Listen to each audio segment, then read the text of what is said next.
ऋतुजा से एक क्वेश्चन हुआ था शायद, तो बाकी के वो जो क्वेश्चंस हैं, क्योंकि देखिए भाई करना तो पड़ेगा, क्वेश्चन इंपॉर्टेंट है, करने तो पड़ेंगे हम लोगों को। अब देखिए एक क्वेश्चन था एफ ऑफ एक्स, कैसे क्वेश्चन बनते हैं इस केस में, बच्चे का मैसेज आया किसी का।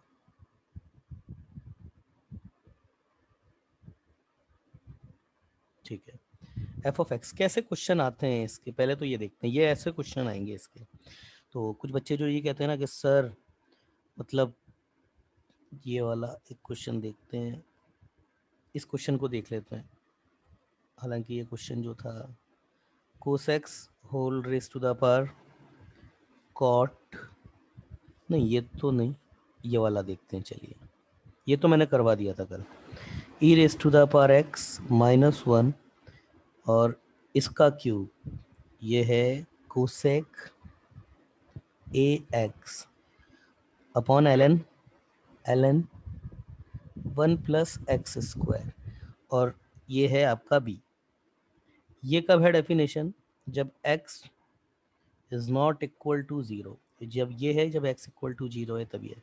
Then find the value of A B, multiple है, प्रोडक्ट निकालना है ए बी का। अब देखिए ऐसे क्वेश्चन आता है, अब देखिए यहाँ पर उसने यूं कहा है find the value of A B, then find the value of A B if F X is continuous everywhere, everywhere. अब देखिए पहले ये समझिए कि कोई भी फंक्शन कंटिन्यू कब नहीं होता है। मेनली दो ही केस बनते हैं ऐसे, कौन कौन से, या तो सात इंडिटरमिनेंट फॉर्म में से कुछ एक फॉर्म आ जाए, है ना, तो सात इंडिटरमिनेंट फॉर्म में से अगर कोई एक फॉर्म आ जाएगी तब फंक्शन आपका जो है वो डिसकंटिन्यूअस हो जाएगा, क्योंकि फंक्शनल वैल्यू आपकी zero by zero, infinite upon infinite, इस तरीके से वो कुछ आएगी। अब इस तरीके की वैल्यूज को जाहिर सी बात है आप लोग मार्क कर ही नहीं सकते, कहीं ग्राफ बना ही नहीं सकते, वैल्यू पे दिखा नहीं सकते, वैल्यू ग्राफ पे नहीं दिखा सकते इसको। या फिर इनफाइनाइट मतलब वन बाई जीरो, इस तरीके की कुछ वन बाई जीरो इस तरीके की फॉर्म बन जाती है, तब हमारा फंक्शन जो है वो डिसकंटिन्यूअस हो जाता है ना। अदरवाइज हमारा फंक्शन हर जगह कंटिन्यूअस होता है। अब जैसे इसकी बात करें, ये हमेशा कंटिन्यूअस है, हमेशा कंटिन्यूअस है ये आपका हर हमेशा कंटिन्यूअस नहीं होता है, ब्रेक हो जाता है कुछ जगहों पे। अगर ये इसकी डोमेन को यही मान करके चले तो ये इसकी बात करें तो ये भी हर जगह कंटिन्यूअस है, वन प्लस एक्स स्क्वायर ना, एक्स आपका आर हो सकता है, कुछ भी हो सकता है, ये भी हर जगह कंटिन्यूअस है। अब देखो यहाँ प्रॉब्लम क्या है ना, कि जहां पर इसने अलग से डिक्लेरेशन कर रखी है एक्स इक्वल टू जीरो पर ये डिसकंटिन्यूअस होगा। क्यों, एक्स इक्वल टू जीरो रख के देखिए आप, जैसे ही एक्स इक्वल टू जीरो रख देंगे आपके पास में क्या आएगा, एक्स इक्वल टू जीरो रखते ही ये हो जाएगा जीरो, और इधर से भी आपके पास जीरो, तो ये जीरो बाई जीरो फॉर्म बन गई, इधर से जीरो इधर से जीरो। रही बात इसकी करें तो एक्स इक्वल टू आप जैसे ही जीरो रखेंगे ये भी आपका साइन, ये आपका वन अपॉइंट जीरो कुछ तो भी हो जाएगा। तो कुल मिलाकर के जीरो बाई जीरो की फॉर्म तो आ गई।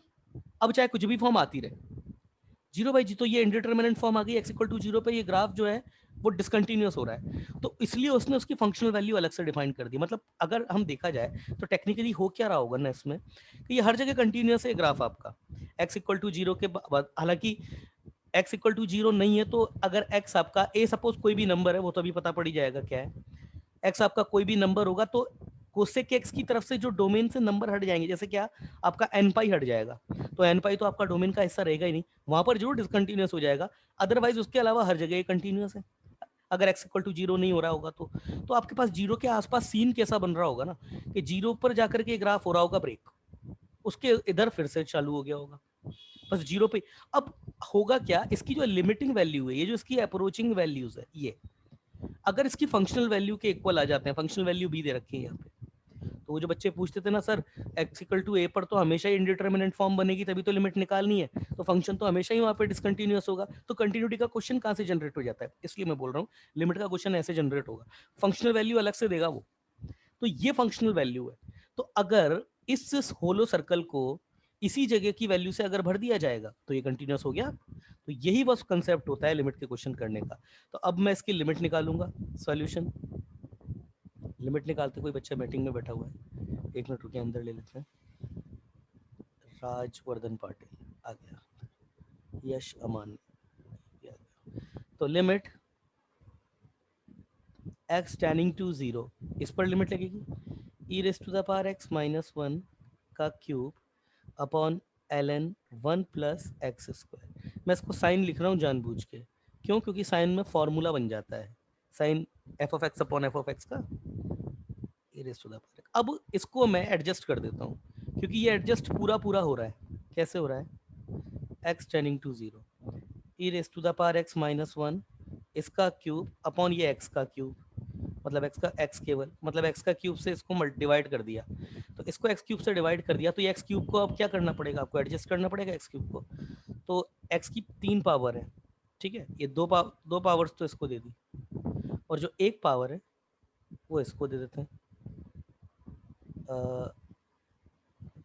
एक पावर है वो इसको दे देते हैं, साइन ए एक्स अपॉन एक्स। ये अब अगर मेरा x 0 पर ट्रेंड कर रहा है तो देखिए क्या e raise to the power f of x minus 1 upon f of x, क्या f ऑफ x और डिनोमिनेटर e की पावर, मतलब e का एक्सपोनेंशियल, e की एक्सपोनेंशियल और डिनोमिनेटर क्या सेम है? आंसर है यस।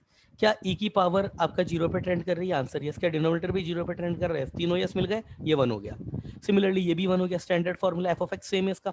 ये आपके स्टैंडर्ड फार्मूला, ये आपके पास न्यूमरेटर और साइन दोनों जीरो, साइन का आर्ग्यूमेंट और डिनोमिनेटर जीरो तो हो रहा है, मगर ये दोनों सेम नहीं है। सेम नहीं है तो ए और लगाना पड़ेगा, ये ए लगा दिया, और इधर ये जो ए है ये कांस्टेंट है, इस ए को करने के लिए इधर बाहर भेज दिया ए को, क्योंकि वैसे भी वही करना पड़ता है मेरे को, कांस्टेंट है ये तो, जो बाहर भेज दिया इसको। अब जैसे इसको बाहर भेज दिया, अब ये सब आपके पास जो है स्टैंडर्ड फार्मूला में चले गए, आपके सब स्टैंडर्ड फार्मूले में आ गए। तो क्या होगा आपके पास में? ये 1 अपॉन ए, बाकी लिमिट इस पे अप्लाई हो गई तो ये भी 1, मतलब 1 का क्यूब। इसकी बात करें तो ये भी 1, और इसकी बात करें तो ये भी 1 हो गया। तो ये तो आपके पास 1 अपॉन ए हो गया। और अगर ये फंक्शन कंटिन्यूअस है तो ये लिमिटिंग वैल्यू इक्वल टू क्या होनी चाहिए? एफ ऑफ 0 होना चाहिए, जो कि आपको बी दे रखा है। तो 1 upon A equal to B दे रखा है, तो ए बी इक्वल टू कितना आ गया? 1 हो गया क्वेश्चन आपका। सिंपल सा क्वेश्चन था, ठीक है। अभी तो सिंपल ही क्वेश्चंस आएंगे। चलिए अब भाई क्लियर है? क्लियर है? नेक्स्ट पेज देख लेते हैं इसका। सिंपल ही था क्वेश्चन तो। Next example, let's see what the next example says. अगला दूसरा मैंने करवा दिया था, इसके बाद ये है आपके पास F of x equal to 1 minus cos 4x upon x square, और ये a दे रखा है, और ये under root X upon under root 16 plus root X minus 4, I think so, ठीक है ना। कब कब है डेफिनेशन? जब x आपका पॉजिटिव है, जब x आपका 0 है, तो ये क्या है? जब x आपका नेगेटिव है, ठीक है ना। If F x continuous everywhere, जब ये बात बोल देता है ना कि फंक्शन आपका हर जगह कंटिन्यूअस है, तो फिर हम केवल वहीं पे ही उसको कंटिन्यूटी को चेक करेंगे जहां पर उसके ब्रेक होने की चांसेस हो, अदरवाइज कहीं नहीं करेंगे। देन फाइंड वैल्यू ऑफ ए। अब देखिए, अब ये डिसकंटिन्यूअस होगा कहाँ पे? देखिए अगर x आपका 0 नहीं है तो ये कभी भी आपका जो है डिसकंटिन्यूअस पॉसिबल नहीं है। क्यों? ये आपका इंडिटरमिनेंट फॉर्म ही केवल 0 पे दे रहा है, बाकी x कुछ भी हो, न्यूमरेटर से भी कुछ ना कुछ तो मिलेगा और डिनोमिनेटर से भी कुछ ना कुछ मिलेगा, ठीक है ना। ये फंक्शन हर जगह डिफाइंड है आपका, नेस्टेड फंक्शन बोलते हैं इसको, अलग अलग इंटरवल में अलग अलग फंक्शन डिफाइंड होता है। अगर x नेगेटिव है तो देखिए x अगर नेगेटिव है, इसको समस्या कैसे क्रिएट हो सकती है? 1 माइनस कोस 4x, केवल अगर 1 माइनस कोस 4x की बात करूँ ना न्यूमरेटर की, न्यूमरेटर हमेशा वैलिड है। केवल इसमें समस्या तब है जब डिनोमिनेटर 0 हो जाता है, और सबसे बड़ी समस्या है कि दोनों एक साथ 0 ना हो जाए, और दोनों एक साथ 0 केवल 0 पे ही होना है। तो जब 0 ही नहीं होगा तो ये भी हर जगह कंटिन्यूअस है। इसका मतलब 0 के लेफ्ट साइड में भी हमेशा कंटिन्यूअस है, राइट साइड में भी हमेशा कंटिन्यूअस है। तो प्रॉब्लम कहाँ है? केवल 0 पे। तो इसका मतलब क्या है? और ये बोल रहा है कि फंक्शन कंटिन्यूअस है, इसका मतलब क्या है? Limit x tending to a plus या फिर 0 प्लस एफ ऑफ एक्स, ये इक्वल होना चाहिए अब limit x tending to 0 minus F of X, और ये एफ ऑफ 0 फंक्शनल वैल्यू के बराबर होना चाहिए, यही बात कहना चाह रहा है वो। तो चलिए चेक कर लेते हैं। तो limit x tending to 0 plus देख लेता हूँ मैं पहले। एफ ऑफ एक्स 0 प्लस के लिए कौन सा डिफाइंड है? ये वाला डिफाइंड है। तो ये हो गया अंडर रूट एक्स। अब ये क्वेश्चन केवल लिमिट का बन चुका है, -4। ठीक है, क्या करें भाई, सिंपल सा रैशनलाइजेशन कर दो, इसमें तो रैशनलाइजेशन, तो under limit x tending to 0 under root X under root 16 plus root X, ये प्लस का 4 और ये अपॉन में, देखो रैशनलाइजेशन करेंगे तो 16 प्लस रूट एक्स और -16, ए स्क्वायर माइनस बी स्क्वायर, तो ये 16 से 16 गया और ये रूट एक्स बचेगा, ये रूट एक्स से देखो ये रूट एक्स भी गया। सिंपल सा question, limit x tending to 0, मेरे पास बचा 16 प्लस रूट एक्स और इसका होल रूट और ये प्लस का 4। अब एक्सकल टू 0 रख दो, अब तो कुछ प्रॉब्लम नहीं है, इंडिटरमिनेंट फॉर्म तो खत्म। और जैसे ही वो रखोगे तो कितना हो जाएगा, ये अंडर रूट 16 प्लस का 4, तो ये भी 4 ये भी 4, 8 आ गया आपका आंसर। अब मैं similarly limit x tending to 0 minus देख लेता हूँ, x टेंडिंग टू 0 माइनस, वैसे बात पक्की हो चुकी है, ए आपका 8 ही होगा, क्योंकि अब अगर आपका LHL 0 माइनस पे अगर 8 नहीं आया तो फिर तो फंक्शन ही कंटिन्यूस नहीं है आपका, और वो दिख भी रहा है 8 आएगा ही सही। Limit x tending to 0 1 minus cos 4x upon x square, क्या x टेंडिंग टू 0 पर, ये दो बार क्यों लिख दिया मैंने, क्या x टेंडिंग टू 0 पर आर्ग्यूमेंट जो है कॉस का वो 0 जा रहा है, आंसर यस है।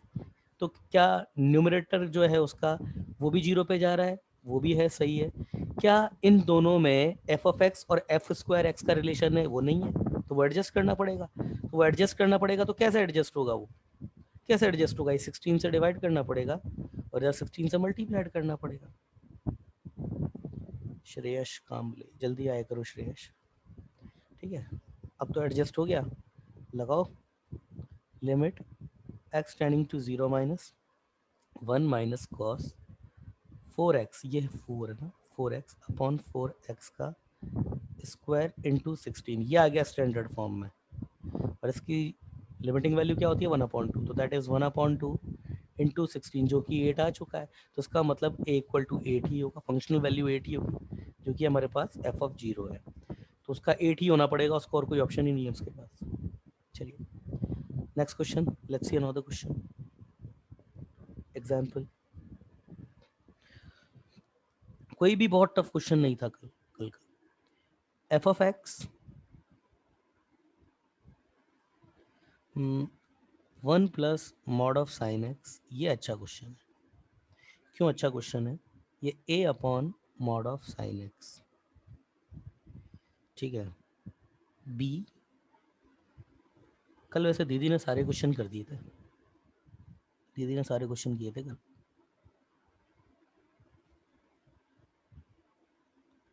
और इधर से तो किसी ने भी नहीं किए सारे क्वेश्चन।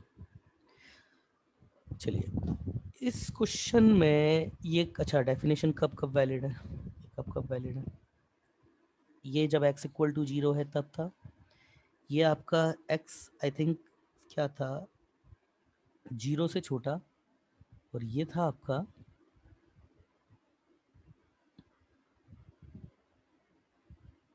π/6 माइनस π/6 से बड़ा, ठीक है ना, और ये था आपका जब x आपका 0 से बड़ा हो जाए और π/6 पर, मतलब कुल मिलाकर के ये फंक्शन आपका -π/6 से π/6 के बीच में ही डिफाइंड है, ठीक है ना। तो पहले मैं ये चेक कर लेता हूँ कि ये ब्रेक कहाँ कहाँ पर हो सकता है। देखिए इस प्रॉब्लम को समस्या क्या है, ये इंडिटरमिनेंट कब होगा, केवल x इक्वल टू 0 पे, है ना, x इक्वल टू 0 पर होगा, उसके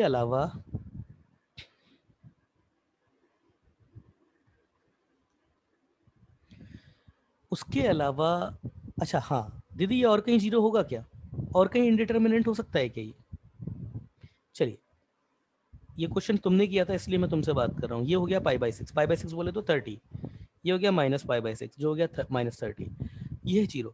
देखिए π/6 के से लेके -π/6 के बीच में साइन का जो ग्राफ होता है तो π/2 पे 1 होता है, π/2 यहाँ कहीं होगा, तो π/2 पे जाके 1 होगा ये तो। मैं केवल साइन की बात कर रहा हूँ, और मॉड साइन की बात कर रहे हैं तो ये कुछ ऐसा होगा। देखो अगर मैं बात करूं इसके 0 होने की, तो ये केवल -π/6 से π/6 के बीच में, या -π/6 से 0 के बीच में केवल एक ही जगह 0 हो रहा है, और वो पॉइंट कौन सा है, x इक्वल टू 0। और कहीं ये 0 पॉसिबल नहीं। अगर यही आपकी जो रेंज होती, सॉरी डोमेन होती, अगर यही आपकी डोमेन इधर -2 से कर देता ना ये, तो फिर तो ये आपका -π पे भी जो है वो डिसकंटिन्यूअस हो जाता। फिर तो ये -π पे भी डिसकंटिन्यूअस हो जाता आपका। और -π पे डिसकंटिन्यूअस हो जाता है, इसका मतलब क्या है कि ये फंक्शन कैसे भी कंटिन्यूअस नहीं हो सकता था। क्यों? फिर आपको पाई पे भी इसको अलग से डिफाइन करना पड़ता, मतलब इसकी लिमिटिंग वैल्यू इक्वल टू पाई, मतलब इस पाई पे जो है वो फंक्शनल वैल्यू के ऐसे ही कोई डेफिनेशन आपको पाई के लिए भी देनी पड़ती है इसको। तो इसका मतलब ये हुआ कि ये जो फंक्शन है -π/6 से 0 के बीच में केवल 0 पे ही नॉट डिफाइंड हो सकता है, 0 माइनस पे। तो ये तो हुआ इसका सीन। इसकी तो खैर बात ही नहीं करें, तो फंक्शनल वैल्यू एट 0 है। 0 से लेके π/6 के बीच में 10 की अगर मैं बात करूं तो 10 2x मेरा कहां तक जाएगा? ये बोल रहा है कि x मेरा छोटा होगा π/6 से, तो ये 2x मेरा छोटा हो जाएगा π/3 से, मतलब ये 0 से लेके π/3। और 3x की अगर मैं बात करूं तो ये 0 से लेकर के पाई के बीच में जा रहा है। देखो ध्यान से सुनना, 0 से लेकर के पाई के बीच में जा रहा है। अब यहां समस्या क्या हुई ना, इसका जो न्यूमरेटर है, इसका जो π/2 है, सॉरी π/2, इसका जो न्यूमरेटर है वो न्यूमरेटर कहां से 0 से लेकर 30 के बीच में डिफाइन कर रहा है। अच्छा, ये 2x अपॉन 10 3x, एक ही प्रॉब्लम है, दोनों एक साथ 0 नहीं होने चाहिए। और ये दोनों एक साथ 0, 2x आपका 0 से लेकर के पाई मतलब 60 तक है, और ये 3x आपका 0 से लेकर 90 तक के बीच में। तो 10 2x और 10 3x एक साथ 0, केवल 0 पे ही होंगे, और तो कहीं पॉसिबल नहीं है इनका एक साथ 0 होना, और तो पॉसिबल ही नहीं है इनका होना। तो इसका मतलब ये वाला जो फंक्शन है वो भी केवल और केवल 0 के आसपास जो है वो इनडिटर्मिनेंट हो रहा है, और ये भी 0 के आसपास इनडिटर्मिनेंट हो रहा है। इसका मतलब अगर ये बात बोल दे कि फंक्शन इज कंटिन्यूअस एवरीवेयर, तो हमको केवल 0 पे ही लिमिटिंग वैल्यू चेक करनी पड़ेगी। अमूमन बच्चे ये मान के चलते हैं कि फंक्शन जिस जगह पर जो होता है वो ब्रेक हो रहा होता है ना, उसी जगह पे ही डिसकंटिन्यूटी चेक कर लो। वो बात सही है, मगर उस केस में फिर एक बात ये भी होती है कि फिर फंक्शन या तो आपका एक्सपोनेंशियल और या फिर एल्जेब्रिक होना चाहिए, मगर ये ना तो एक्सपोनेंशियल है ना ही एल्जेब्रिक है। ये आपके पास sine one plus mod of sine X upon raise to the power A by mod of sine X, ये हर उस जगह पर डिसकंटिन्यूअस या इनडिटर्मिनेंट हो जाएगा जब साइन एक्स आपका 0 हो जाएगा। तो वो तो आपके पास बहुत सारे पॉइंट है, पाई है, 2 पाई 3 पाई, बहुत सारे पॉइंट है, मगर वो सारे पॉइंट इसकी डोमेन में ही नहीं है यहाँ से, तो हम उनके लिए जो है वो कुछ वरी करेंगे ही नहीं। इसके लिए भी सेम वैसा ही है। यही अगर क्वेश्चन मैं आपको क्यों बता रहा हूँ, अगर यही क्वेश्चन आपका 2 पाई से लेकर के 0 तक कर देता है, -2 पाई से 0, तो फिर आप केवल 0 नहीं, आपको पाई पे भी चेक करना पड़ता, 2 पाई पे भी चेक करना पड़ता है ना। फिर उस केस में ये पाई और 2 पाई की भी फंक्शनल वैल्यू अलग से देता, और सिमिलरली इसके लिए भी, ठीक है ना। तो ये चीज हमेशा याद रखिएगा। अगर यहाँ पर बोल देता है ना the function F of x is continuous everywhere, अगर वो ये बात बोल देता है एवरीवेयर, तो अब मेरी रिस्पॉन्सिबिलिटी केवल 0 के आसपास चेक करने की है, क्योंकि उसके आगे पीछे डिसकंटिन्यूअस होने का चांस नहीं है इसका। Then find value of A, sorry B.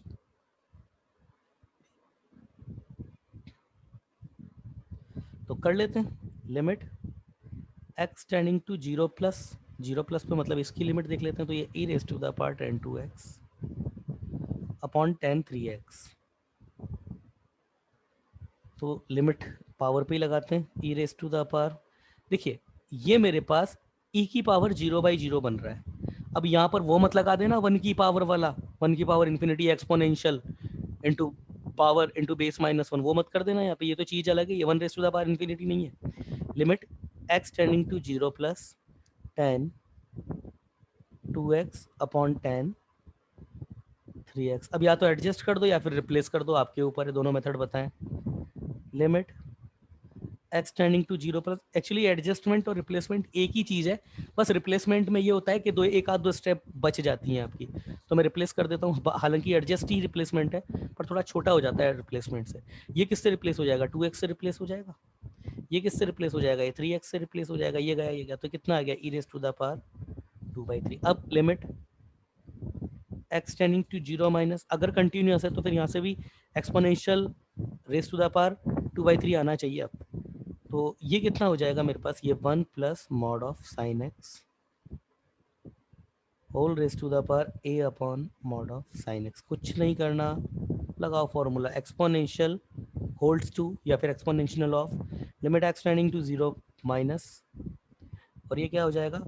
Power बोले तो a by mod of sine X into base -1, तो 1 plus a upon mod of sine X -1, ये गया। सर बेस माइनस हाँ 1 बे plus mod of sine X minus 1। हाँ mod of sine X, I am sorry, I am really sorry, actually दिमाग में कुछ और चल रहा था ना इस वजह से। तो ये हो गया एक्सपोनेंशियल लिमिट, ये x है ना, limit x tending to 0 minus a, ये mod of sine x divide में, तो ये मॉड ऑफ साइन x, ये गया ये गया, तो ये कितना आ गया आपके पास में, ये आ गया आपके पास में e raise to the power minus minus तो नहीं है ना a, ठीक है। तो अब ये अगर फंक्शन कंटिन्यूअस है तो इसमें तो फिर ये होना चाहिए ना, limit x tending to 0 plus F of x equal to limit x tending to 0 minus F of x equal to F of 0, ये चीज़ होनी चाहिए। कंटिन्यूस तो खुद ही बोल रहा है ना वो, तो लग देते हैं वैल्यूज जो जो हमारे पास आई, 0 plus e raise to the power 2/3 equal to e raise to the power a equal to b, तो बस क्लियर है यहाँ से, क्या a आपका 2/3 है और b की बात करें तो वो ई रेस टू द पावर 2/3 है। हो गया क्वेश्चन आपका, हो गया क्वेश्चन आपका। चलिए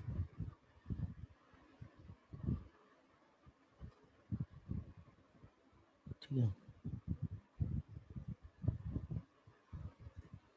चलिए अगला क्वेश्चन देखते हैं, नेक्स्ट पेज। भाई क्लियर है ना ये, और ये वाला क्वेश्चन जो लास्ट में किया था, ठीक है ना। चलिए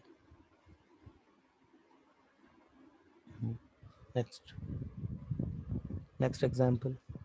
अगर ये सारे क्वेश्चन आप लोग कर लेते ना कल, तो आज थोड़ा सा आगे बात कर लेते हैं। चलिए एफ ऑफ एक्स, ये क्वेश्चन अच्छा है, ये लिमिट ही बन जाता है आगे जा करके ऐसा कुछ, ये माइनस, ये जी आई एफ है आपका cot inverse 2x² minus 3 upon x square square, ये जी आई एफ क्लोज, ये क्यूब होगा, ठीक है, क्यूब। और ये है आपके पास एक्स स्क्वायर कोसेक, कोसेक नहीं cos e raise to the power x है वो, cos e raise to the power 1/x, ठीक है, यस। ये कब है, जब x आपका पॉजिटिव है, और ये कब है, जब x आपका नेगेटिव है। आगे है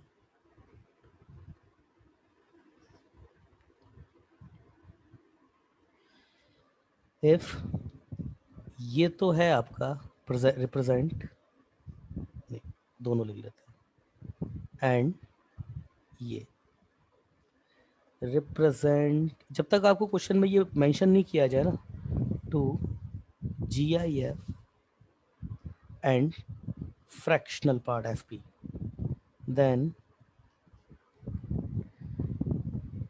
made function continuous at x equal to 0। देखो क्वेश्चन क्या है, ये x से पहले डिफाइंड, मतलब 0 से पहले भी डिफाइंड है, 0 के बाद भी डिफाइंड है, 0 पर डिफाइंड नहीं है। 0 पे क्यों डिफाइंड नहीं है, क्योंकि अगर यहाँ पे मैं 0 रखूँ, देखो 0 से पहले ही हर जगह कंटिन्यूअस होगा, कंटिन्यूअस तो नहीं होगा क्योंकि जी आई एफ आपका हर जगह ऑब्वियसली कंटिन्यूअस नहीं होता है।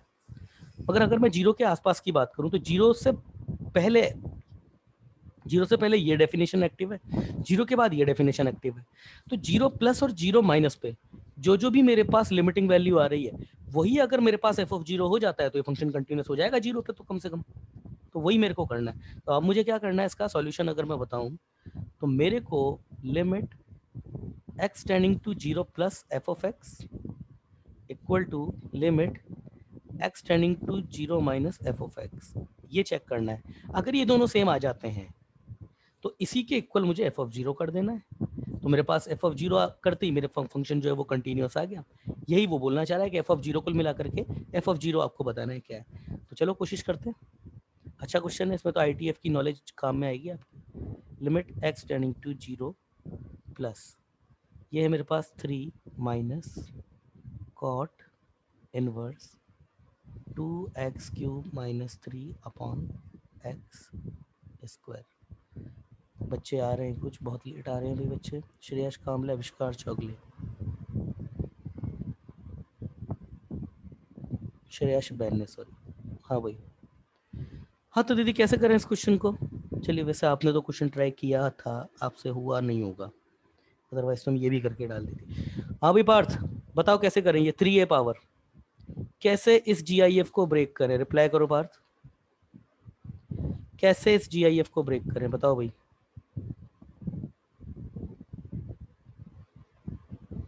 Partha, cot inverse x, cot inverse x का नहीं पता?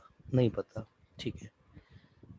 क्या नाम है? सर हाँ बोलिए बोलिए। लिमिट एक्स आपका 0 पर ट्रेंड कर रहा है, याद रखिएगा। एक्स ना बेटा 0 पर ट्रेंड कर रहा है आपका। बच्चों जैसा क्वेश्चन है वो, कैसे करें बताओ? कोट इनवर्स एक्स का ग्राफ बना देता हूँ आपके लिए। कोट इनवर्स एक्स का ये ग्राफ होता है ना। वैसे मुझे ग्राफ भी नहीं बनाना चाहिए, मुझे ग्राफ नहीं बनाना चाहिए वैसे। चलो मैं नहीं बनाऊंगा, हटाओ। अब क्या, नहीं बनाऊंगा, नहीं बनाऊंगा। कैसे होगा भक्ति, कैसे होगा ये क्वेश्चन? इसकी लिमिटिंग वैल्यू बताओ क्या है? मैं नहीं बताऊंगा, बताओ क्या लिमिटिंग वैल्यू है इसकी? भक्ति को नहीं पता। संस्कृति, संस्कृति, संस्कृति, ये बच्ची जरूर देखने गई है मम्मी ने खाने में क्या बनाया है आज। चलो खैर, उदय आप बताइए प्लीज क्या होगा।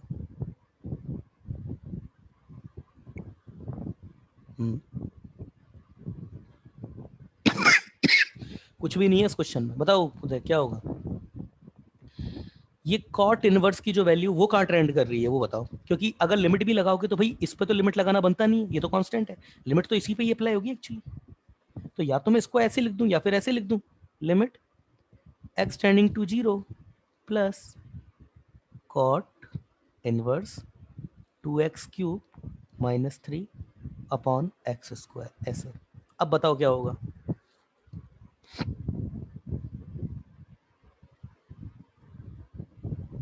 नहीं पता, किसी को भी नहीं पता एक्चुअली। चलिए मैं थोड़ा सा और इजी कर देता हूं आपके लिए। लिमिट जहां पर इसको, जहां पर ये वेरिएबल इसका अवेलेबल होता है, ये सीधे वहीं जाके अटैक करती है, तो इसका मतलब ये GIF के अंदर भी चली जाती है लिमिट। यस चली जाएगी, कोई प्रॉब्लम नहीं है इसमें।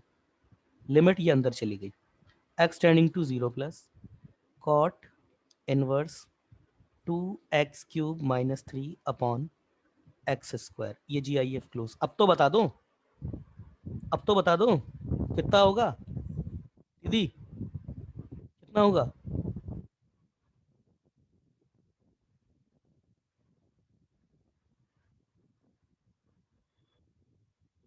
भक्ति कितना होगा?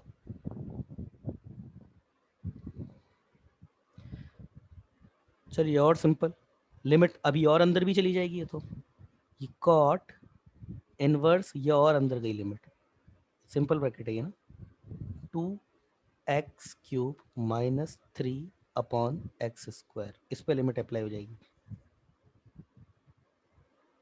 Limit x tending to 0 plus 2x cube minus 3 upon x square. अब तो अगर नहीं बता पा रहे हो ना तो फिर तो बेकार है भाई। बताओ भाई अब क्या होगी? हाँ भाई दीदी, अरे रिप्लाई करो। हाँ और क्या होगा, कैसे निकलेगी लिमिटिंग वैल्यू उसकी? कैसे निकलेगी? zero पर ठीक, अरविंद, अरविंद ये जरा से क्वेश्चन में पूरी क्लास ढेर हो गई तुम्हारी। अरविंद हाँ सर। कैसे, क्या होगा इस क्वेश्चन में बताओ, लिमिट अप्लाई करके बताओ क्या होगा? कॉट इनवर्स का आर्गुमेंट, अरे सिंपल सा ग्राफ है तुम्हारे दिमाग में, ग्राफ है कॉट इनवर्स एक्स का, सबको आता है। नहीं आता है तो ये लो मैं बता देता हूँ, ये ग्राफ होता है कॉट इनवर्स एक्स का। पाए वो पाए होगा पाई होगा, कैसे पाई होगा बताओ, क्यों पाई होगा? सर। शाबाश। वो एक्स सर 0 होगा तो माइनस इन्फिनिटी पे जाएगा। शाबाश। अरे तुम में यहाँ पर नहीं देख सकते हो, अलग अलग करके देख लो ना इसको। ये आर्ग्यूमेंट क्या बन रहा है, ये जो केवल लिमिट अप्लाई है, ये 2x माइनस 3/x²। x क्या है आपका 0 प्लस, मतलब 1/h, ये गया 0 पे। ये आर्ग्यूमेंट इसका नेगेटिव इन्फिनिटी पे ट्रेंड कर रहा है। और कॉट इनवर्स का ग्राफ नहीं पता है क्या आपको, ये होता है कॉट इनवर्स x का ग्राफ। कॉट इनवर्स x का ये ग्राफ होता है आपका, ये ग्राफ होता है कॉट इनवर्स x का। और जब ये कॉट इनवर्स x का ग्राफ है तो आप देखो ना नेगेटिव इन्फिनिटी पे कहाँ ट्रेंड कर रहा है, पाई पर ट्रेंड कर रहा है। तो ये वैल्यू क्या है पूरी, cot inverse negative infinity, what is that, is equal to pi 3 minus GIF of pi. और GIF ऑफ पाई कितना होता है, 3.14 का इंटीग्रल पार्ट 3 होता है, आंसर 0। शाबाश अरविंद, गुड। अरे क्लियर है भक्ति? हाँ सर। ये इस तरीके की, ये कोई ऐसा क्वेश्चन बिल्कुल नहीं था जिसमें पूरी क्लास जो है आपकी पसर जाए, ऐसा क्वेश्चन नहीं था। ये क्वेश्चन नहीं आता है ना आपको, तो that means is simply indicates that आपने फ्रैक्शनल पार्ट को जो है वो सीरियसली नहीं लिया है उतना। ये क्या था इस क्वेश्चन में? चलिए अगला बताइए। लिमिट अभी अगला देखते हैं इसका, limit x tending to 0 plus देख लिया, 0 माइनस की इसकी लिमिट चेक करते हैं। फ्रैक्शनल पार्ट ऑफ, ये है आपका cos e raise to the power 1/x। ये तो सबसे पहले फॉर्म चेक करो, 0 माइनस की अगर मैं बात करूंगा तो ये कहाँ ट्रेंड करेगा, और 0 माइनस की अगर मैं बात करूंगा तो ये कहाँ ट्रेंड करेगा, जो ये बच्चा पहले तो बताओ। पहले जैसे वो वाला जो क्वेश्चन था अभी, पिछला वाला जो अभी हमने, मतलब पिछला वाला जो इसका पार्ट था, उसका जो कॉट इनवर्स का आर्ग्यूमेंट था वो इन्फिनिटी पे ट्रेंड कर गया, वहां से हमने चेक कर लिया। ये कौन सी, ये कहाँ पे ट्रेंड करेगा 0 माइनस पे, और ये कहाँ पे ट्रेंड करेगा, बताइए। हाँ चलो, क्या नाम है तुम्हारा, भक्ति तुम बताओ। ये फ्रैक्शनल पार्ट ऑफ x है, ये 0 माइनस पे कहाँ ट्रेंड करेगा, ये आपका cos का argument e raise to the power 1/x, ये कहाँ ट्रेंड करेगा, प्लीज बताइए, बताओ। अरे मैंने कोई लिमिटिंग वैल्यू भी नहीं पूछी, अप्रोचिंग वैल्यू पूछी, इसमें इतना टाइम क्यों लग रहा है, बताओ। सर फ्रैक्शनल पार्ट 1 पे ट्रेंड होगा। शाबाश। और e, ये cos,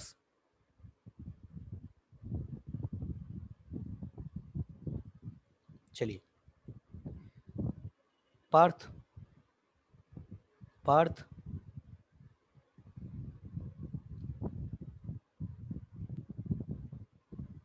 पार्थ हाँ सर। क्या सही बोल रही है क्या भक्ति? ये फ्रैक्शनल पार्ट जो है वो GIF का, मतलब ये फ्रैक्शनल पार्ट ऑफ x जो है वो 0 माइनस पे, ये बच्ची बोल रही है कि 1 पे ट्रेंड करेगा, ये सही है क्या?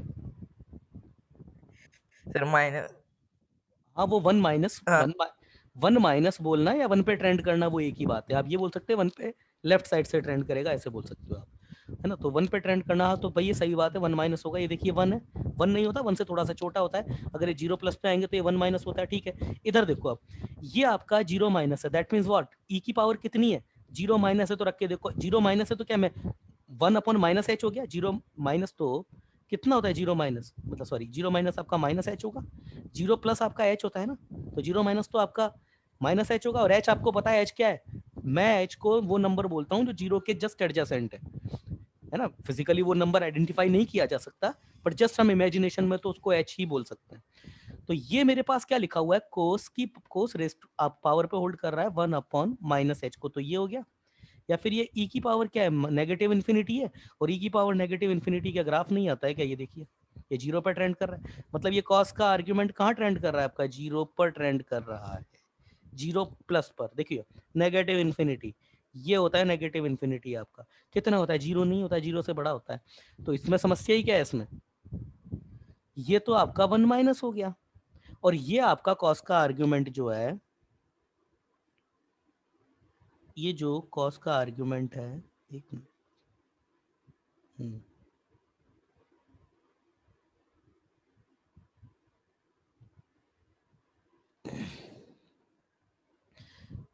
cos का आर्ग्यूमेंट जो है, ये कुछ गलती है इस क्वेश्चन में। हाँ चलिए ठीक है, गलती सॉल्व करते हैं, कोई नहीं, जो होगा वो देखा जाएगा। हाँ तो भाई फिर ये लिमिटिंग वैल्यू क्या आएगी, ये तो फिर इसके हिसाब से तो अगर यही बात सच है तो ये तो आपका cos 0 प्लस हो रहा है, ये cos का आर्ग्यूमेंट जो है आपका वो 0 प्लस हो रहा है, तो ये तो आपका 1 से छोटा इंटू cos 0 प्लस हो रहा है। और cos 0 प्लस भी आपका क्या होता है, cos का ग्राफ देख लो, cos का ग्राफ अगर देखें ये कुछ ऐसा होता है, तो 0 प्लस पे ये 0 पर तो 1 होता है, 0 प्लस पे कितना होता है 1 से छोटा, तो ये तो मेरे पास 1 माइनस इंटू 1 माइनस लिखा हुआ है, तो ये तो तकरीबन 1 पे ट्रेंड कर रही है वैल्यू, तो फिर तो कंटिन्यूस ही नहीं होगा ना ये। भक्ति समझ में आई बात? अरविंद, पार्थ, दीदी, समीक्षा, संस्कृति, उदय, क्या ये बात क्लियर हुई आपको? हाँ सर। चलिए अदिति, आपको क्लियर है ये बात? दोबारा बता देता हूँ एक बार, किसी बच्चे का मैसेज आया है, उदय का ही होगा ये। चलिए कितना, 1 मिनट बाकी। देखिए ये क्वेश्चन में गलती ये है, यहाँ पे ना बेटा ये एक्स स्क्वायर होगा, मैं पीछे भी चेंज कर देता हूँ इसको, ये आपका ये एक्स स्क्वायर ही तो था, एक्स स्क्वायर था, तो अब अगर ये एक्स स्क्वायर हो गया आपका तो 0 प्लस पे, तो फिर तो क्या होगा, फिर तो क्वेश्चन में 0 हो गया ना ये भी। क्यों 0 हो गया? अब GIF का ग्राफ देखिए आप, अगर मैं लिमिट इसकी अप्लाई करूं तो ये है मेरे पास limit x tending to 0 minus X square, और इसका GIF, और ये cos e raise to the power limit 1 upon X, यहाँ पर लग जाएगी लिमिट x टेंडिंग टू 0, ये यहाँ पर जाकर के लिमिट अप्लाई हो जाएगी इसकी। तो इसकी अगर बात करें तो 0 माइनस अगर रखेंगे तो ये तो आपका एक्स स्क्वायर क्या होगा, तकरीबन 0 ही होगा, और 0 का आपका फ्रैक्शनल पार्ट वो क्या होगा, वो भी तकरीबन 0 ही होगा, तो ये 0 प्लस आ रहा है। इधर से अगर बात करेंगे तो ये cos की पावर e की पावर नेगेटिव इन्फिनिटी, तो जी हालांकि ये भी क्या होगा, कुछ ना कुछ फाइनाइट नंबर होगा, फाइनाइट नंबर भी कितना